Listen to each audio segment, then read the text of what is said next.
this love as a business strategy. You could turn that around and say business as a love strategy. It's like every single context that we're in is another place to find love.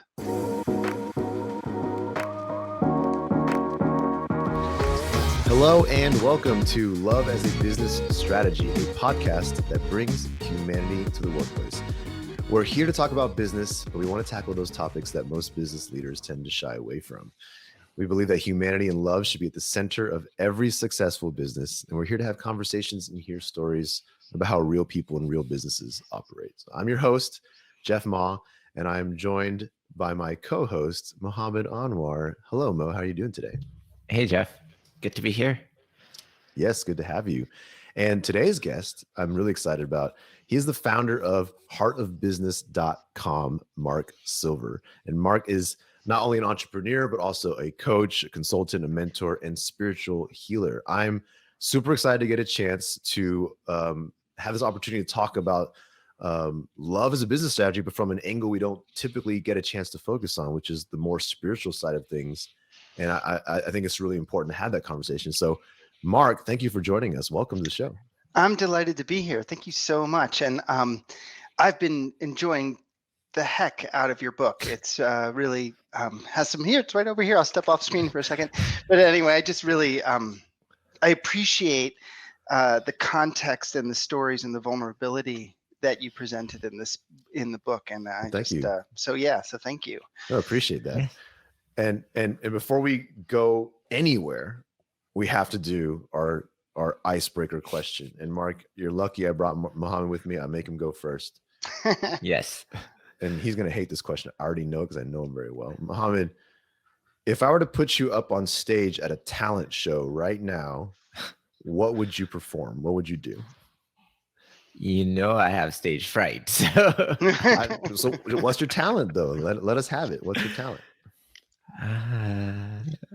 Mark, you're going to do the same question. You're going to have the same question. So you get time to prepare. Maybe do a bodybuilding show. I actually knew that would be your answer as well. Yeah, maybe that's where I'll go. Okay. Yeah, you spend enough time in the gym for that to count. Okay. Mark, same question. If I were to put you on stage at a talent show right now, what would you do? That's so interesting. I guess just somewhat randomly, I could pull out a very old thing that I haven't done in quite some time, which is juggling. And I, in college, had my dog is asking to come in. We would juggle flaming torches back and forth. And at this point, it would be a little dangerous because I haven't done it in a long time. And, we would need fire extinguishers. But that might be the thing. Well, you can start with bowling pins for now. That's awesome. Like that's serious. That's legit serious juggling when things are on fire. So you must have been good. The secret is that it's not any different. It just looks impressive. Well, just the failure is more consequential, I guess. It is. Awesome. So I'm going to start at the very basic level here for the audience, but also for our conversation. Mark, just tell us about yourself. Tell us about who you are, where your passions are. Well, in the context of this conversation, my part of my perspective and my experience and my study of history is that capitalism has been a terrible, terrible thing for the planet and for our cultures and for our humanity. And commerce and other forms of exchange and trade have existed as long as man's been around. Humanity's been around, but the form that this kind of predatory corporate capitalism, and so it takes a lot for us to work against some of the structures that dehumanize us, some of the laws that say you must put profits first, and these kinds of things that it's harder to center love and center humanity. And so my passion in a work environment, in the business environment, is that it's not the only thing that's needed, but the healing in business is a big part is a significant part of what's needed if we're going to be in a healthier place in the world. And so that's a huge part of my passion. I have other passions. I have a family, I have kids. I love woodworking. We're on the land. I love gardening. And so, there's a lot of that is infused by that. And but yeah, I just we make so many choices, as you outline in your book, like all these choices that are made that don't benefit anyone except the financial benefit. It's not even really the heart or the holistic benefit, but the financial benefit of a few people at the top, to the incredible pain of so many others. And yeah, I've been working that for a long time. And yeah, if that says anything. Yeah. No, that's definitely a powerful, passion and mission to be around. I'm curious, like, I guess, what paint a little bit of the path that brought you here, I guess. Like, let us get to know how you got here. Yeah. Well, it's kind of funny. Um, I was oh my God, which parts to weave in? But the story that's popping up right now is that I was born in the '60s. I'm a child of the '80s, and I happened to fall into the junior achievement. I don't even know if they still exist, but it was like this young capitalists, thing. And the majority of those kinds of projects were um,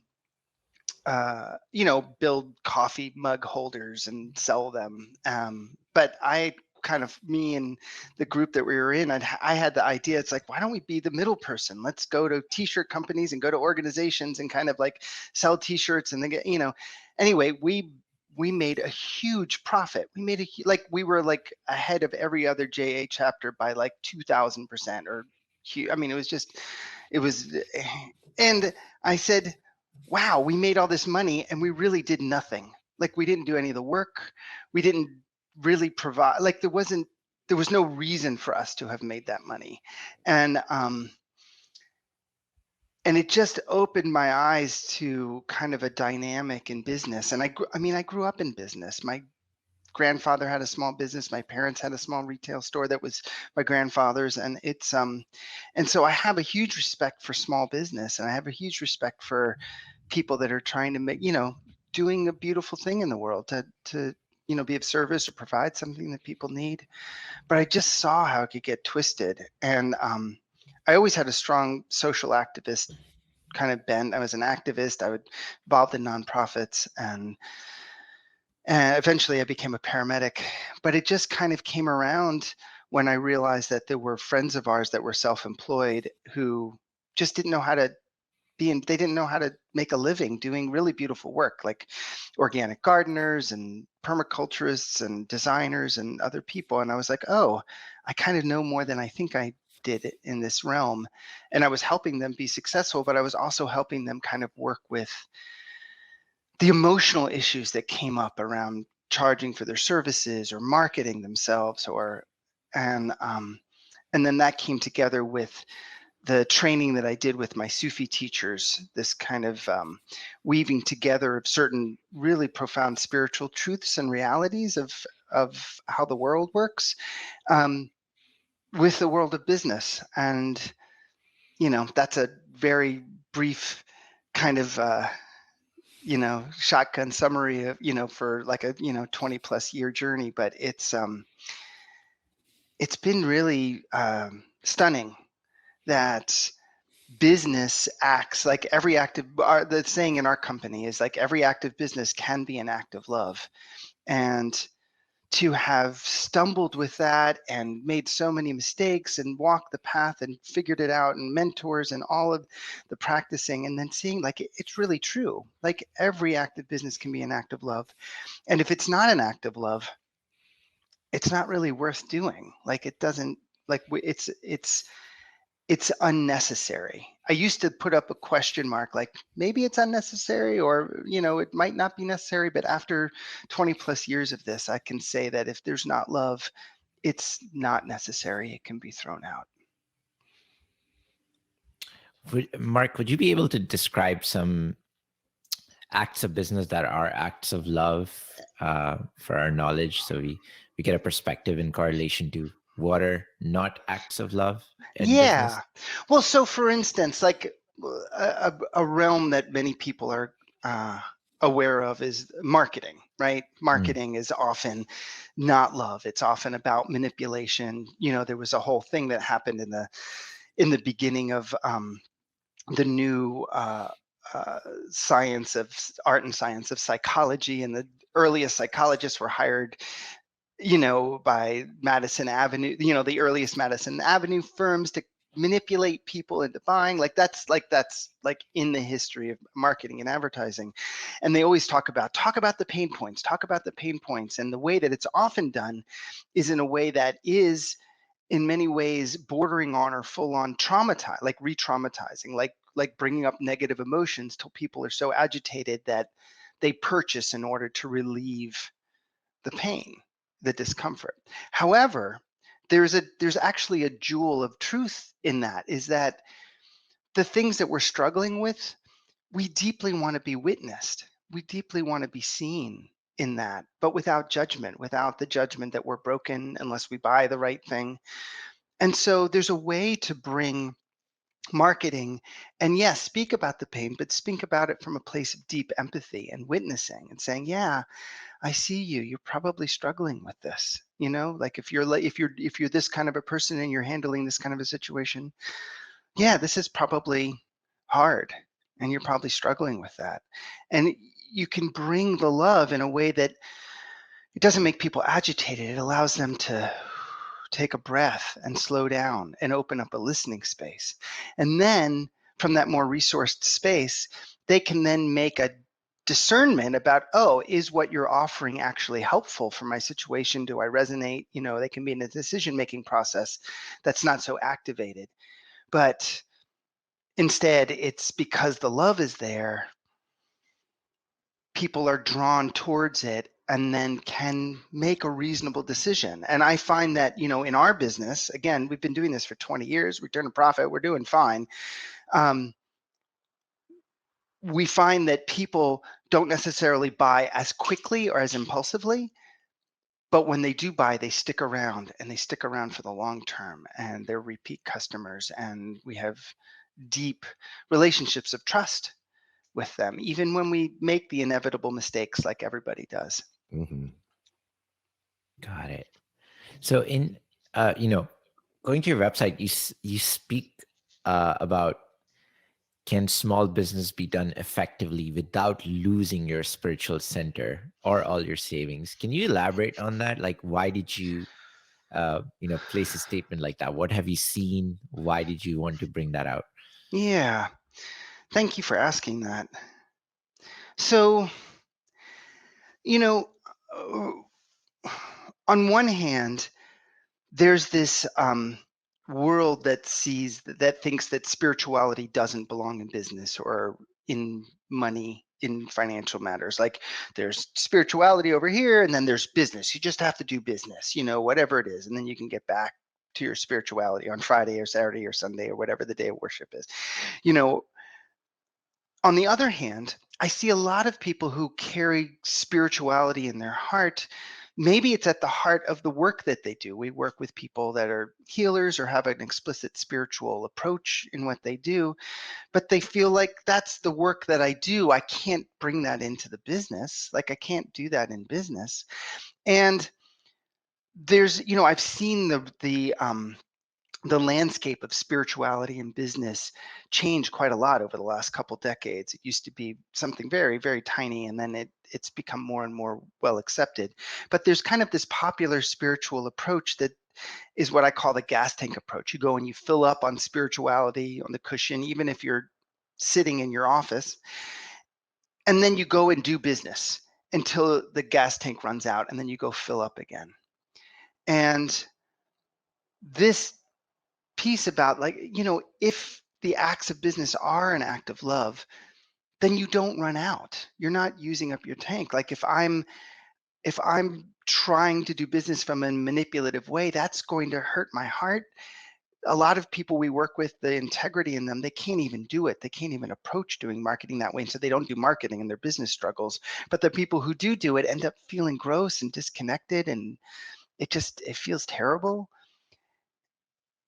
But if it's an act of love, then it actually feels good. You feel like you're actually helping people, whether or not they're purchasing from you. You feel like you're doing some good in the world, regardless of what the outcome is.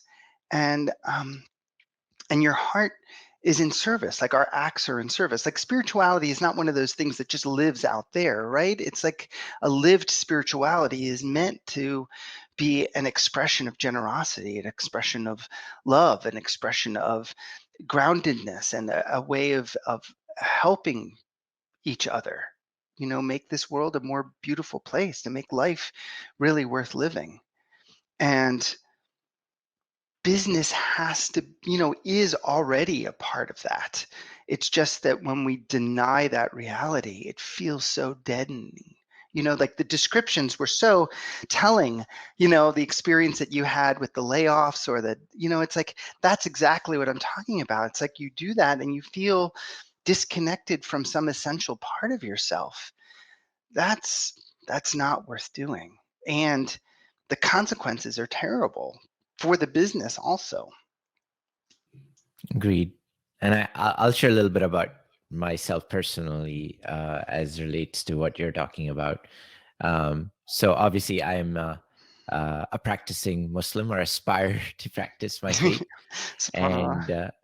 And one of the struggles that I have seen personally for myself is, outside of work, I try to be the spiritual person practicing my faith, and then I come to work and I'm like, oh, there's no place for how to be practicing my faith at work.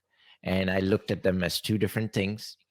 And I always was in the battle of, am I losing my faith by doing more work?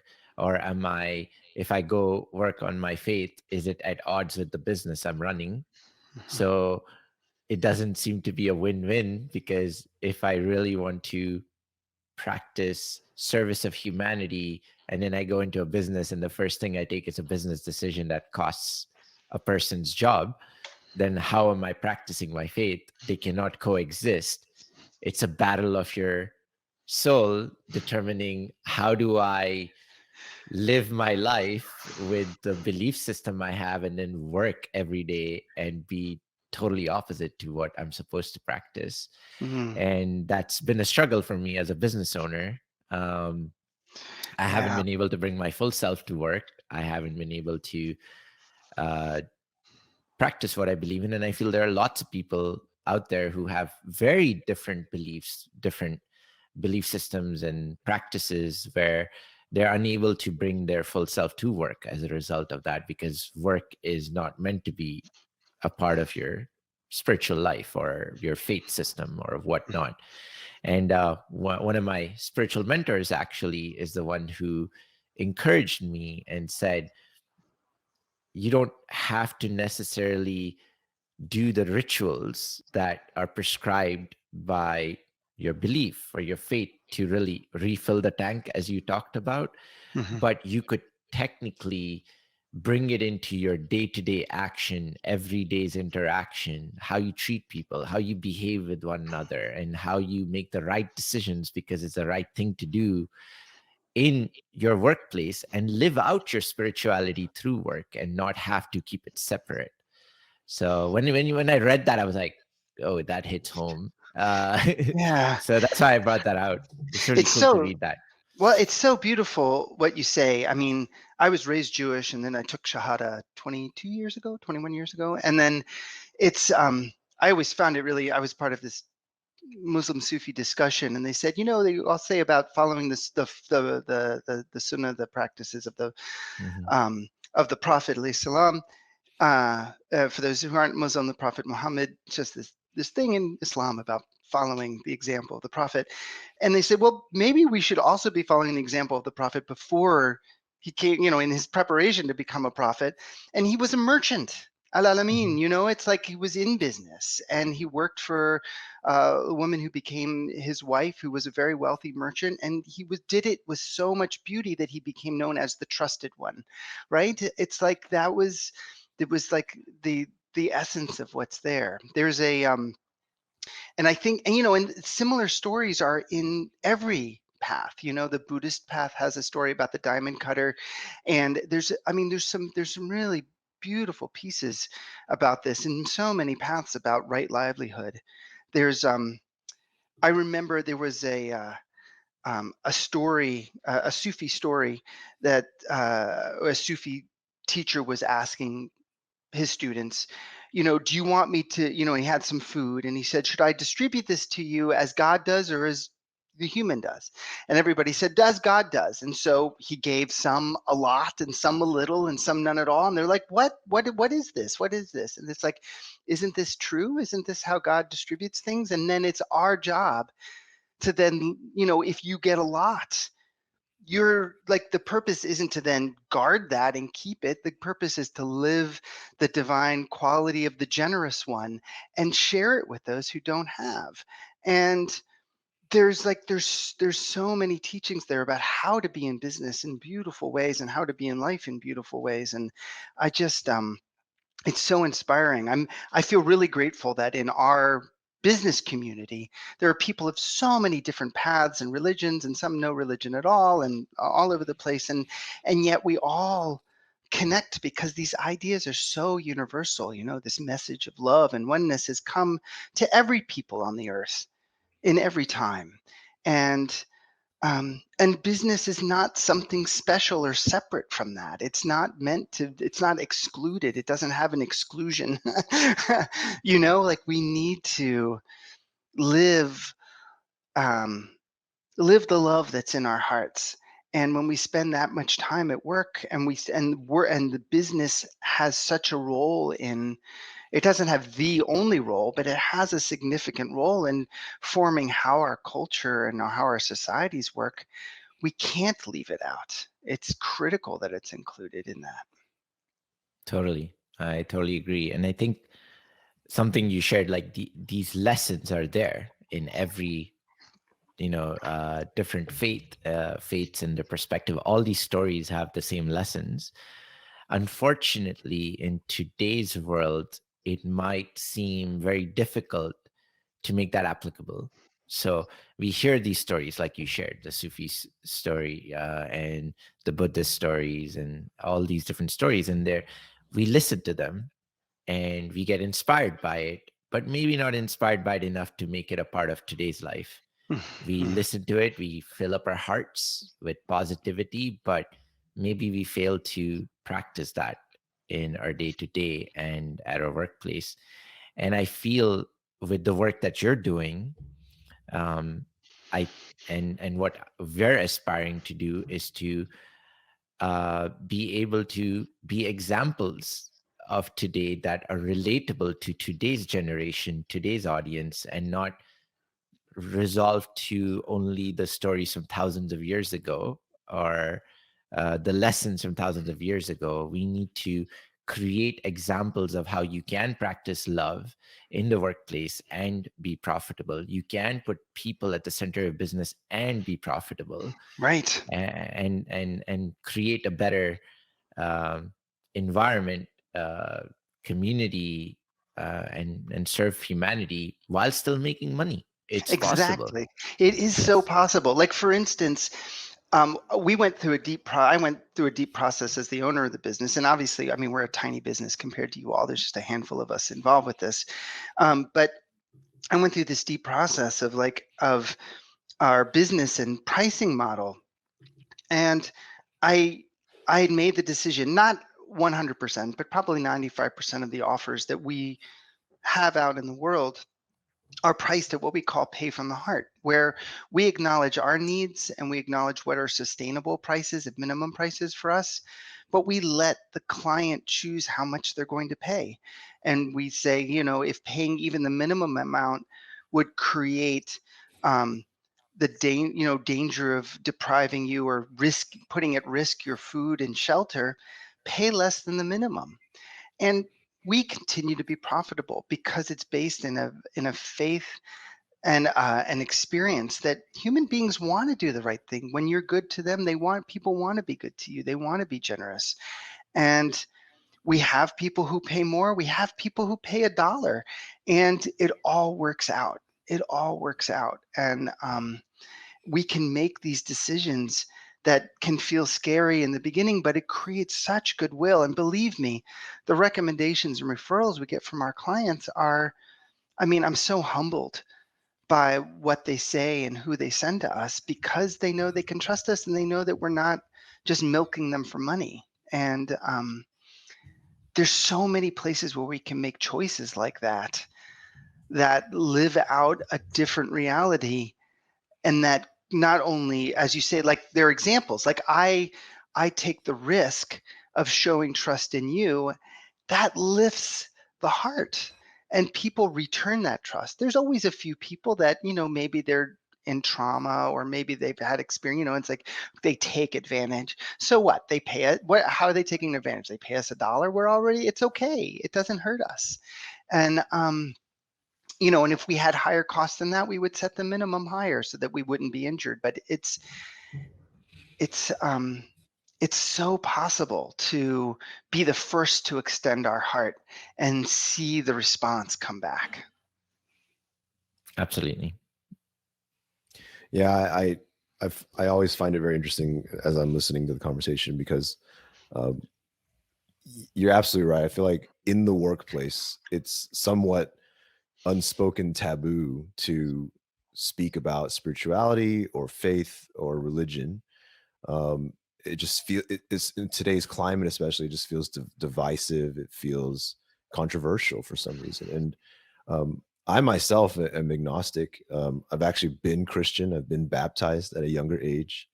And then I've been atheist. I've been around the block. But it doesn't mean that I don't understand spirituality, right? Like, I still think that there's spirituality built into the human existence. No matter what you believe in on paper, or what book you read. Um, and it's been so powerful to be able to build relationships in the workplace that break down those barriers. Building relationships with Muhammad as a Muslim, building a relationship with my coworkers who are Christian, and sometimes having that healthy conversation and seeing the other perspective has been a huge part of my ability to bring then my whole self to the table. And so I think I just think that when like we just don't have that conversation enough.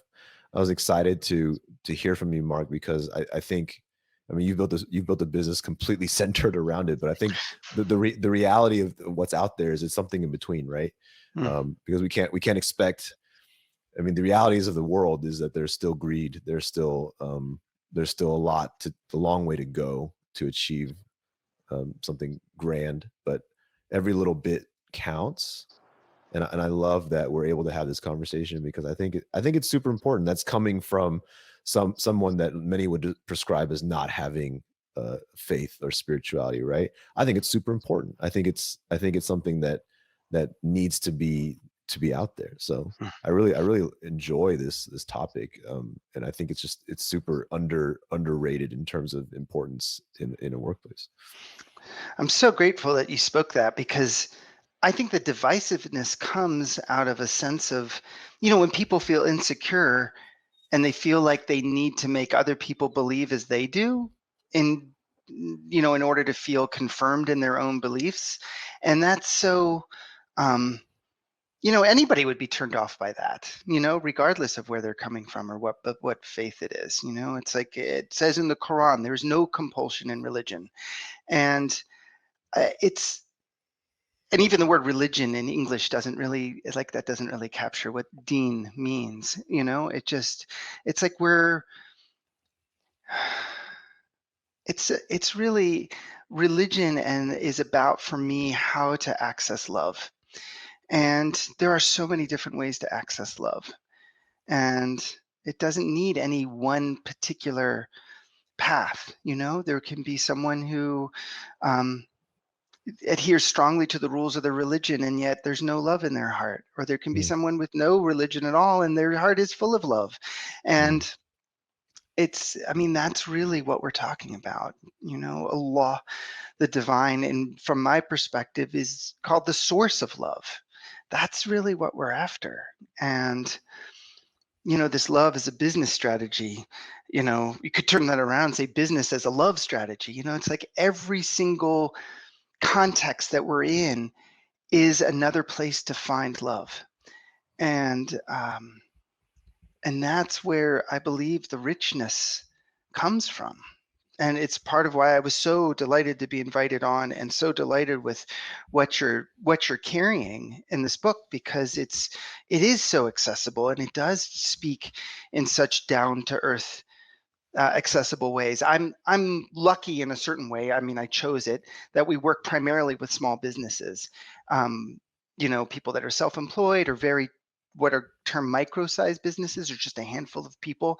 And so it's much easier to be really open about spirituality than it is when you have a large corporation, and even like a large company that might be, a public company instead of privately owned. I know there's so much care that needs to be taken with people's hearts, so people don't feel excluded or judged or less than, and that is that's another beautiful path to walk, to bring that awareness in that environment also. And yeah, I'm grateful for the work that you all are doing in the world. Awesome. Thank you. Yeah, thank you so much. I think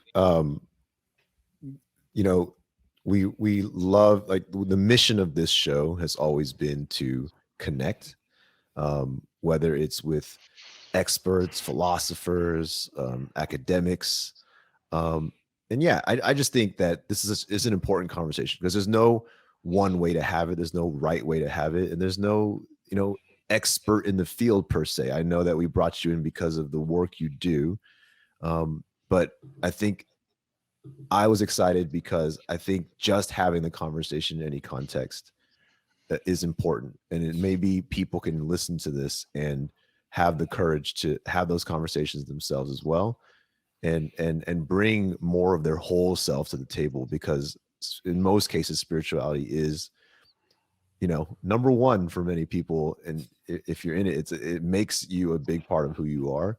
And it's surprising that it's impossible in many cases to truly practice love as a business strategy, or even just keeping humanity in the workplace, if you're not allowing this side to be there. And so the mission accomplished for me here is just having this conversation. I really appreciate your perspective and like your journey here, and it's helped us just open up this part of the book, right? I'm really grateful to play a part in that. It's been Awesome. Been joyous. Yeah, thank you so much. Yeah. So with that, Mark, I really appreciate this conversation. I really appreciate, like I said, all that perspective. I want to thank Muhammad for your perspective and your vulnerability here today as well. And thank you to the listeners for tuning in. And hopefully this helps you think a little bit about yourself, introspect a little bit about your own, what spirituality means to you, and see if that plays a role in love in business as well. So yeah, check out our book, keep listening to the podcast, subscribe and rate, tell a friend, and thank you so much. Have a great week.